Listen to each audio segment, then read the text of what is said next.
Welcome to the latest installment of Kaitlyn's Fish World. Hi, Kaitlyn. Hi. You want to walk us through the new additions to your tank? Let's start right here. Let's start off. What day is it today?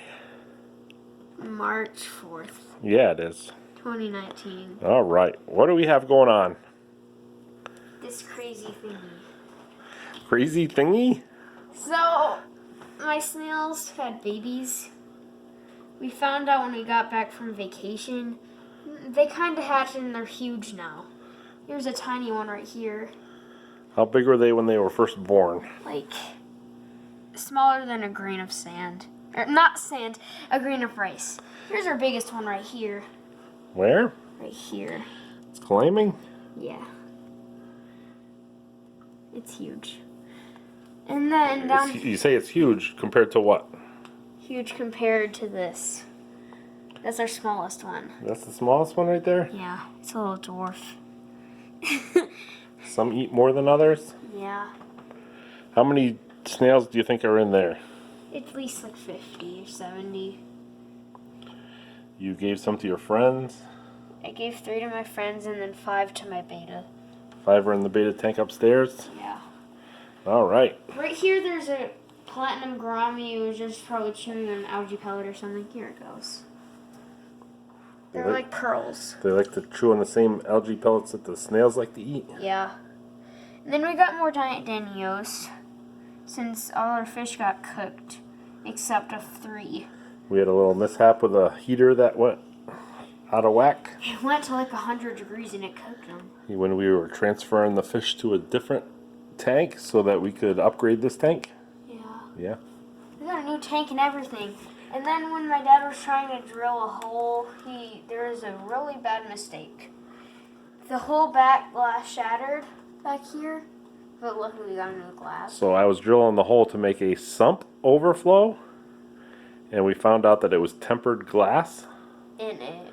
So the glass exploded, and I had to have a glass shop make a new piece with a hole cut in it, and then we had to glue it in.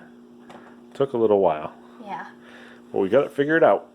And then we have some glowfish. Glowfish. We have some smaller ones that they got sucked in the filter.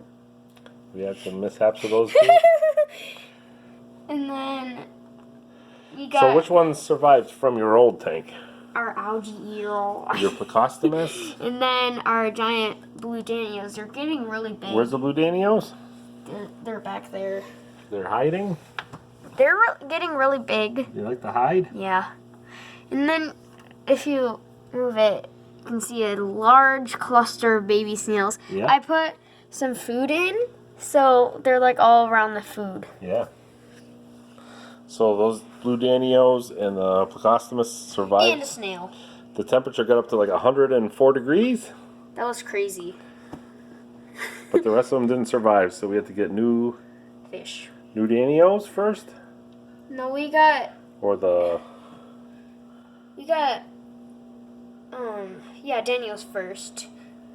And then we put got the glowfish. Glowfish, yeah. And then we got these ones and the We danios. still don't know what the silver ones with the black dots are called. Yeah. Talk about the filter stuff. And the snails survived, right? Yeah. The heat too.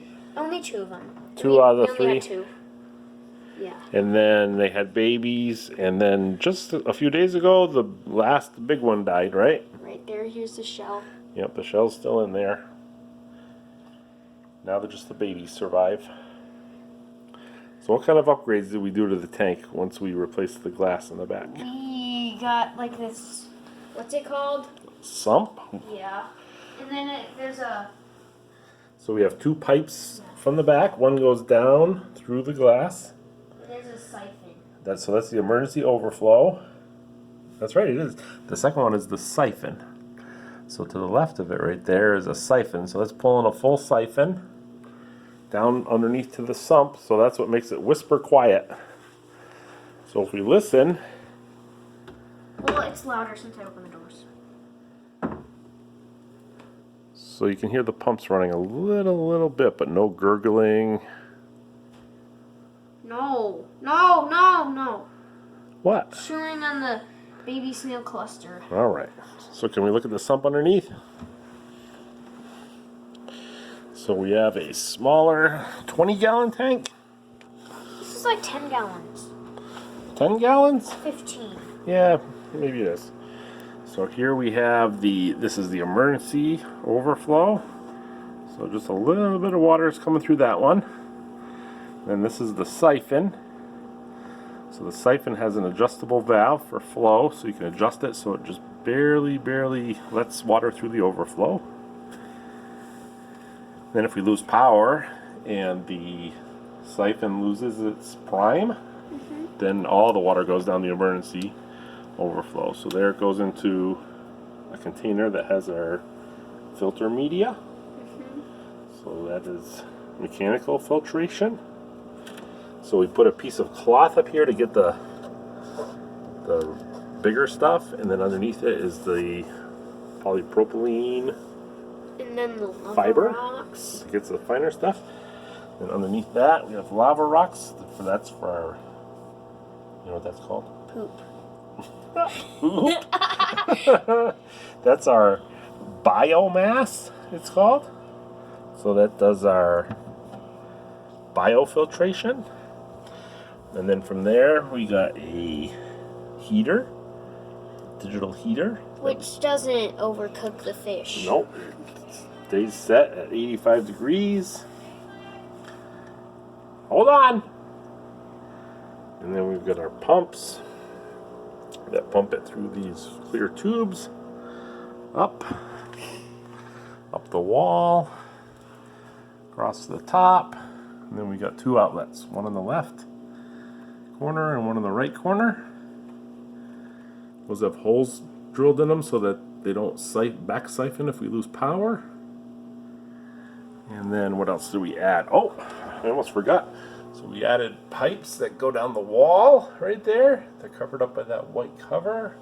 They go down the back, across the top, and then I don't know if you can see them right there. They get onto a pipe so we can turn those valves right there, and we can control the amount of water coming in. So when we do a water change, we don't need to use any garden hoses or anything. The water comes right down, fills up the sump, and the pumps push it back up into the tank.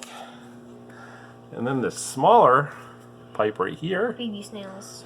yeah, the baby snails like to climb on.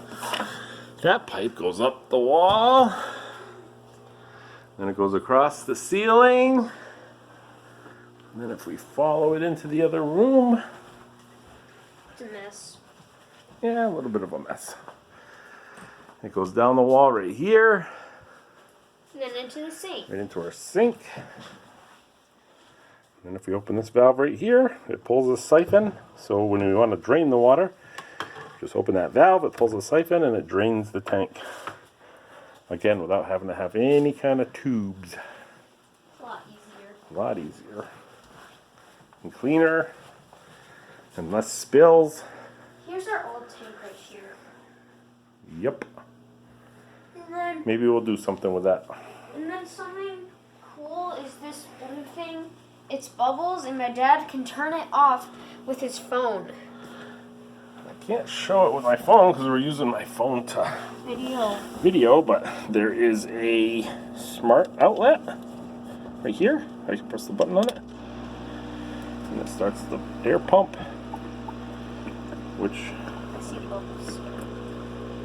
sends bubbles up. So I get that on a timer, so it turns on at night after I go to bed, then turns off mid-afternoon, so keep the water aerated. I think it might help that biomass too a little bit. I'm not sure on that one. I have to do some research.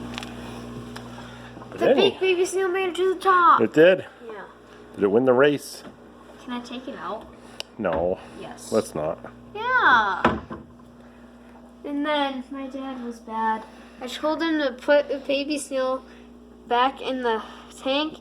It was in like a cup. Wait. Why did I have to take it? Because Or put it back? I took out the baby snail. Why do you take them out? It's fun. Let me see it. So it dried up and died because it was in a cup. bad. Here's an empty shell. That's Empty one. that's a baby one from when it was maybe a couple weeks old. Yeah. Anyhow, that's our tank. Thanks for walking us through, Kaitlyn. Mhm. We'll have to do another one soon. Yep. Have a good day. Bye.